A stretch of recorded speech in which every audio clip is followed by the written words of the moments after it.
झबरेड़ा विधायक वीरेंद्र जाटी ने अपने 4 साल के कार्यकाल की उपलब्धियों पर प्रकाश डाला है। उन्होंने दावा किया कि शिक्षा और स्वास्थ्य के क्षेत्र में उन्होंने अनेक महत्वपूर्ण कार्य करवाए हैं जो 2027 के चुनाव में उनके पक्ष में जाएंगे। विधायक ने बताया कि उन्होंने क्षेत्र की खस्ताहाल सड़कों को दुरुस्त करवाया है।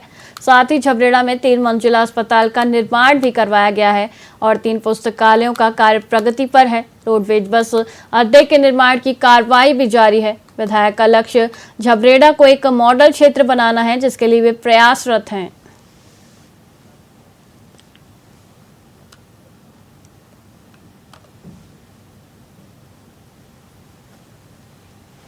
कि 2027 का चुनाव आने को है और आपने कहा क्षेत्र में कार्यों को लेकर के, तो अब मैं छोटे छोटे कार्य गिनाने लगूं तो बहुत ज्यादा हो जाएंगे, बहुत लंबी फहरिस्त है। लेकिन मैं कुछ महत्वपूर्ण कार्य हैं जो आपको गिनवा देना चाहता हूं। जैसे हमारा झबरेड़ा का 4 मंजिला अस्पताल जो बन करके लगभग तैयार है। चुनाव से पहले मुझे उम्मीद है कि हम वो सेवाओं में आ जाएगा। मंगलौर से झबरेड़ा का रोड जो वीरपुर तक है, और हमारा लाठड़देवा से रेलवे स्टेशन की रोड और पनियाला तक जो गई है, हमारा पनियाला से रहीमपुर तक का रोड।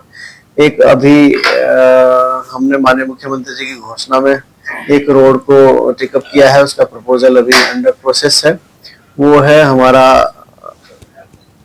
खाता खेड़ी सरकड़ी और सलेमपुर रुड़की तक का मार्ग, जो हम चौड़ा करके प्रेस की रोड उसको बना रहे हैं। उस उधर आवागमन बहुत है, उत्तर प्रदेश तक के लोग उससे जुड़े हैं।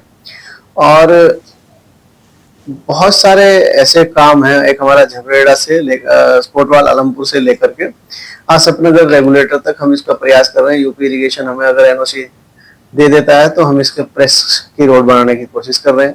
एक हमारा रोडवेज बस अड्डा झबरेड़ा, जिसकी फाइल बहुत दिनों तक लंबित रही, अब वो फाइल हम लोगों ने भूमि दिलवा करके मंडी से, तो अब वो फाइनल स्टेज में है, माननीय मुख्यमंत्री जी की टेबल पर है। वो बहुत ही जल्द मुझे उम्मीद है उसको स्वीकृति भी देंगे। एक हमारा झबरेड़ा का फायर स्टेशन है जो बिल्कुल फाइनल दौर में है, बिल्कुल क्योंकि गृह विभाग इसको करता है, गृह विभाग माननीय मुख्यमंत्री जी के पास है, तो वो भी बिल्कुल अंतिम चरण में है। और भी बहुत सारी ऐसी उपलब्धियां हैं।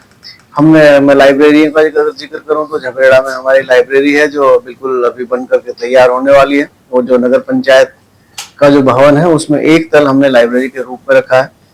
और हमारी कतरजुट्टा में लाइब्रेरी चल रही है। हमारे शेरपुर खेलमो में निःशुल्क लाइब्रेरी चल रही है, जिसमें हमने वातानुकूलित सेवाएं हम विद्यार्थियों को, शिक्षार्थियों को जो तैयारी कर रहे हैं उन बच्चों को दे रहे हैं, जो बिल्कुल मुफ्त है। बिल्कुल हम लोग फ्री इन लाइब्रेरियों को चला रहे हैं और इनके संचालन में जो भी खर्चा आता है वो मैं मेरी तनख्वाह से, मेरी सैलरी से मैं उस खर्चे को वहन करता हूँ। मेरे निजी खर्चों से मैं उसको चलाता हूँ।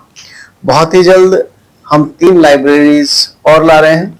जो एक लाइब्रेरी पनियाला में होगी, दूसरी लाइब्रेरी ननेड़ा अनंतपुर में होगी, तीसरी लाइब्रेरी हमारे तासीपुर में होंगे। 3 लाइब्रेरियों को हम बहुत जल्दी, और 3 लाइब्रेरी हमारी ये होगी और 3 लाइब्रेरी और हम बहुत ही जल्दी धरातल पर उतार रहे हैं, ताकि बच्चों को तैयारी करने में, जो गरीब बच्चे हैं जिनके पास क्षमता नहीं है कि वो प्राइवेट लाइब्रेरी में जाकर के उसकी फीस भर सकें, या बहुत सारी बच्चियां जो घर से बहुत दूर नहीं, ज्यादा दूर नहीं जा सकती है, उनको एक अच्छा माहौल उनके घर के पास मिले, ताकि हमारा झबरेड़ा शिक्षा के क्षेत्र में और ज्यादा तरक्की कर सके।